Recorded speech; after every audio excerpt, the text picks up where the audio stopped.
Bonjour à tous et bienvenue sur la chaîne Comprendre la comptabilité et la finance. Aujourd'hui, cette petite vidéo sera un bonus pour compléter la vidéo sur la politique de financement. Ce petit bonus viendra compléter le coût du financement par endettement. Dans ce qui veut dire, nous allons parler des dettes financières. Notamment, nous allons aborder les emprunts indivis et les emprunts obligataires. Nous pouvons parler ainsi, en premier temps, des emprunts indivis. Comme je l'avais dit dans ma vidéo précédente sur la politique de financement, les emprunts indivis sont accordés par un seul prêteur, en général une banque. Nous pouvons parler soit d'emprunts indivis ou soit d'emprunts obligataires, mais il est très important de connaître les modalités de recours à l'emprunt. L'entreprise qui sollicite un emprunt auprès d'un établissement bancaire doit déposer un dossier dans lequel elle doit écrire notamment son projet d'investissement et sa rentabilité économique et financière, sa capacité de remboursement et les garanties dont elle peut bénéficier. Passons maintenant aux modalités de remboursement des emprunts. Pendant la durée de l'emprunt, l'entreprise versera des annuités au prêteur dont le montant serait égal au remboursement du capital plus les intérêts. Les emprunts souscrits peuvent être remboursés selon les modalités suivantes, soit par annuité constante. La formule se présente ainsi.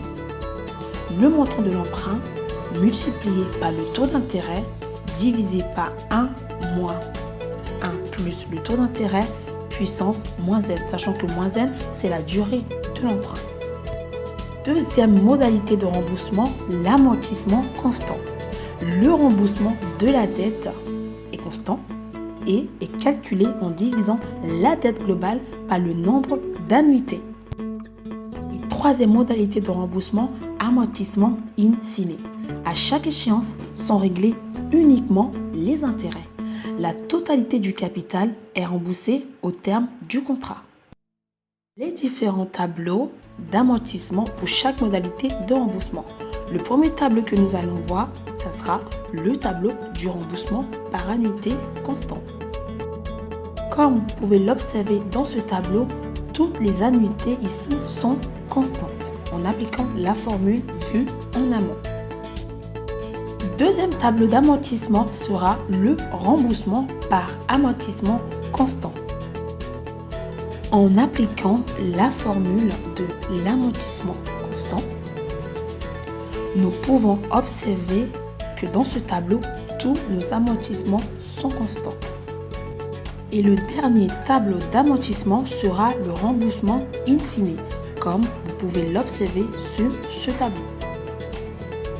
Parlons maintenant des emprunts obligataires.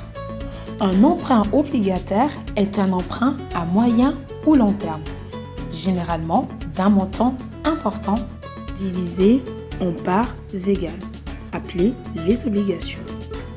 Ce type d'emprunt a plusieurs caractéristiques. Premièrement, nous pouvons parler du prix d'émission, qui est le prix versé par le souscripteur à l'émission. La valeur nominale, qui est une valeur qui sert au calcul de la rémunération. Le prix de remboursement, qui est le prix remboursé au souscripteur. La prime d'émission, qui est la différence entre le prix d'émission et la valeur nominale. La prime de remboursement, qui est la différence entre le prix de remboursement et le prix d'émission.